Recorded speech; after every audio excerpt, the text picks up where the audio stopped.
This is my 2026 desk setup, but more importantly, this is the setup behind everything I create.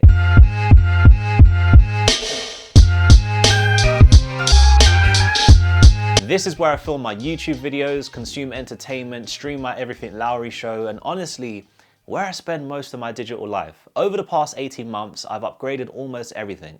There are still a few tweaks that I want to make this year, but I can finally say, this is the closest I've ever been to my dream setup.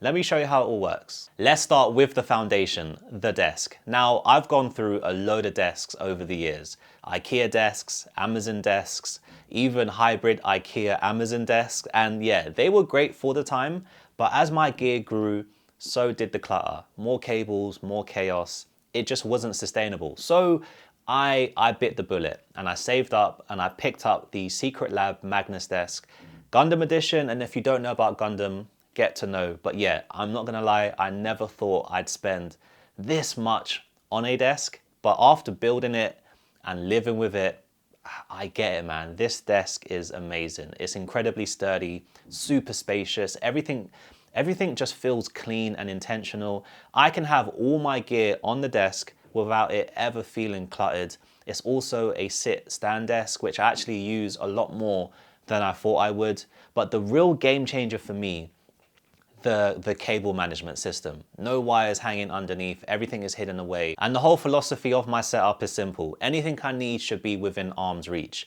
Whether that's plugging in an SD card, connecting a laptop, or just grabbing something quickly. Everything has its place. Even with the cable tray, I still recommend tying your cables properly to avoid tension. But overall, I am so impressed with this desk. And just to be clear, this isn't sponsored. These are my real thoughts. And I spent my own hard-earned money on this desk. Now, the brains of the operation, I'm running a 5090 build inside a Corsair case, and honestly, this thing is a beast. I have been thinking about downsizing the case though. Those Mac Pro style compact builds are looking very tempting. Alongside that, I've got my M1 MacBook Pro. Historically, I am a Mac user, but yeah, this setup gives me the best of both worlds. If I want to edit on the go or just relax and work away from the desk, I can, but when I need pure power, this PC handles everything without compromise. I do want to upgrade the CPU at some point later this year and maybe add more RAM and storage, but right now those RAM and storage prices, yeah, I ain't paying that. For monitors, I'm running dual 27-inch Samsung Odyssey OLEDs. I think it's the G8 model. Fantastic monitors, I love them. I used to have the massive G9 Odyssey, which I loved, but it just took up too much space for the vision I had for the future of this desk. Now that I've got one horizontal and one vertical display, the vertical monitor has actually been a game changer for editing for me.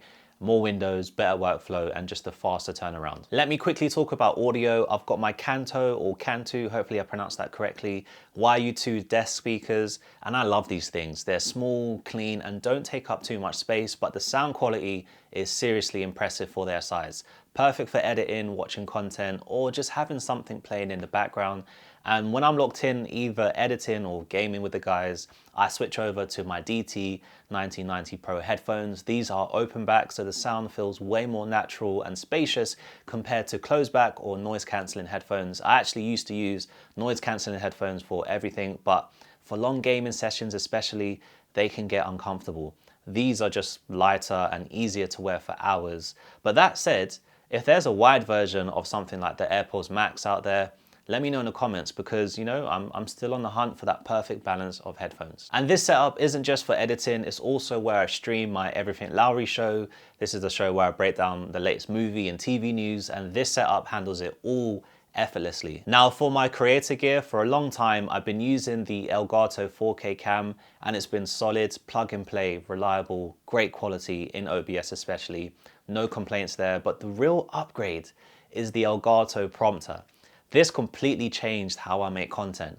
I'm not someone who memorizes scripts easily, so having my talking points right in front of me makes recording way more efficient and way less stressful. Plus, it doubles as a third display, so when I'm editing, I can throw YouTube music or another video on there to keep my main monitor's focus. Lighting wise, I keep it simple. I have an Elgato key light as my main and a mini light for a bit of the backfill and background separation. I also have a Govee light there in the background too, so all three of these make sure I have great lighting for my videos. And finally, the camera. I recently upgraded from my Lumix G7, which honestly, this camera means a lot because that camera is the camera that got me started on YouTube and filming stuff. I filmed my first director interview and it's been part of the journey for many, many years. But now I stepped up to the Lumix S9, full frame sensor, open gate, incredible image quality, and in such a compact body, I was amazed by its performance. I also got it at a crazy price and it's been an absolute game changer for me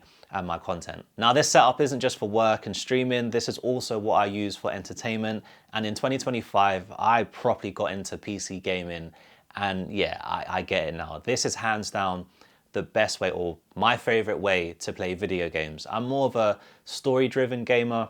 I jump into COD and Fortnite every now and then, but games like Indiana Jones, Cyberpunk, Black Myth Wukong, that is my lane. And with this setup, I can run everything at high settings without issues. I know my CPU is holding things back slightly, but even then, the experience is still top tier for me. Alongside that, I've got my OG PS5 with the original D brand Blackout shell. I know they've stopped selling that, but yeah, this is where I play the PlayStation exclusives.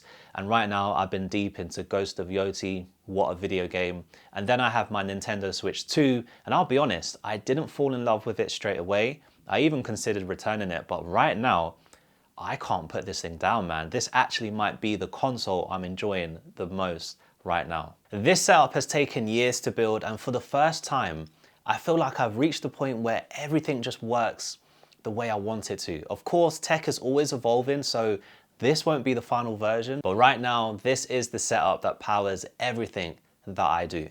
If you like this type of content and if you like my video about my creator setup and the gear that I use, I am going to be dropping more tech videos on the channel going forward, so make sure you subscribe to the channel. I also talk about movies and TV shows and everything else in that world, so if you like that, also subscribe. Also, let me know in the comments what is the one piece of tech in your setup that you can't live without. But yeah, that is my video done. Thank you guys for watching. I really appreciate that. And yeah, until my next video, guys, peace.